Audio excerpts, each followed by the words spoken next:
আসসালামু আলাইকুম বন্ধুরা, সবাই কেমন আছেন? আশা করি অনেক অনেক ভালো আছেন। আপনাদের সাথে শেয়ার করতে চলে আসলাম আবারও একটি পাস্তার রেসিপি। আমরা কিন্তু পাস্তা সবসময় মাংস দিয়ে খেয়ে থাকি। আজকে পাস্তাটা রান্না হবে ডিম দিয়ে। তো চলুন ভিডিওটা শেষ অবধি দেখতে থাকি। আর আমার চ্যানেলে নতুন হলে আমার চ্যানেলটিকে সাবস্ক্রাইব করে রাখবেন। এখানে নিয়েছি হাফ কেজি পাস্তা।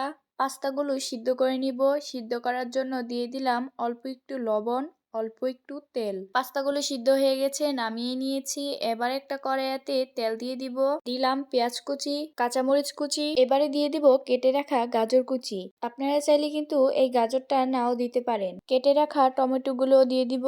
এবারে দিয়ে দিব 4 থেকে 5টা ডিম। যেহেতু পাস্তার মধ্যে আলাদা কোনো মশলা নেই, তার কারণে আমি দিয়ে দিলাম 2টা ম্যাগি মশলার প্যাকেট। এবারে দিব অল্প একটু সয়া সস। যেহেতু সয়া সস দিয়েছি, তার কারণে লবণ একটু কমই দিব।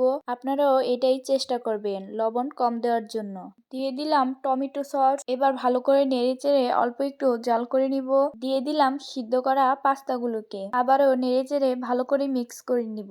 পাস্তা যখন একটু হয়ে আসবে, দিয়ে দিব ধনিয়া পাতা কুচি। ধনিয়া পাতা কিন্তু না অ্যাড করলেও চলে, তাও আমি ডিম দিয়ে রান্না করেছি, তার জন্য ধনিয়া পাতা দিয়ে দিলাম।